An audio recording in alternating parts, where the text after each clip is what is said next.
Дмитрий Козак, один из наиболее давних соратников и приближенных Владимира Путина, уходит в отставку. Кремль подтвердил информацию о том, что пятница, 19 сентября, его последний день на посту замглавы администрации президента. Отставка Дмитрия Козака – это событие, которое отложенным длилось с 2022 года, когда Дмитрий Козак публично не поддержал российскую агрессию против Украины. Соответственно, с тех пор он находился в опале, и последний проект, который он вел, это были выборы в Молдове. Но Сергей Кириенко, усиливающийся резко в администрации президента, в последние годы ставший куратором вначале оккупированных территорий, а потом и тех территорий, которые Россия оккупировала задолго до этого, то есть Приднестровья, Абхазии, Южной Осетии, соответственно, выдавливал постепенно Дмитрия Козака. Американское издание «Нью Йорк Таймс» еще в августе этого года писало о том, что Козак впал у Путина в немилость, в частности, из-за своей позиции по войне в Украине. В статье в том числе говорилось, что высокопоставленный чиновник выступал в роли посредника между Кремлем и неофициальными западными эмиссарами. По информации источников «Нью Йорк Таймс», общаясь с западными чиновниками, Козак просил их подсказать аргументы, чтобы убедить Путина изменить курс и закончить вторжение в Украину.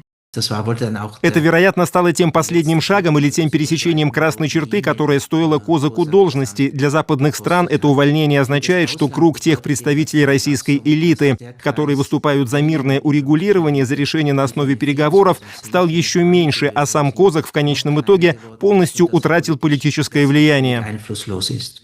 По мнению Герхарда Мангота, Путина в итоге перестала устраивать позиция Козака, который требовал большего контроля правительства над силовыми структурами. Он критиковал мощное влияние военных и представителей силовых структур, выступающих за войну, и требовал усилить политический контроль над этим кругом московских элит. Это, конечно, то, что не нравилось Путину, поскольку он сам выходец из этой среды, опирается на нее и нуждается в ней. Путин 2 десятилетия использовал своего друга и соратника, с которым они еще в 90-е работали в мэрии Петербурга, для выполнения, в том числе, щекотливых поручений. По мнению Ивана Преображенского, решение уйти – это не самостоятельный выбор Козака. И его увольнение подтверждает давнюю тенденцию, которая проявляется у Путина. Я ее называю избавляться от тех людей, которые умеют разговаривать с ним на «ты». Нет. Он великий человек, национальный лидер, и тут, значит, какие-то люди вдруг говорят ему: Володя, нет, пошел на, или Володя, ты не прав.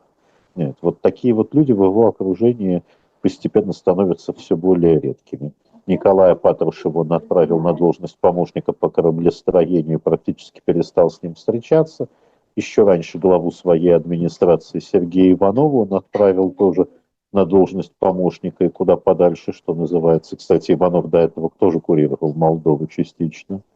Нет. И скорее Дмитрий Медведев – это вообще как бы нормативный пример человека из близкого окружения Путина, который оказался вроде бы и при власти, но нигде.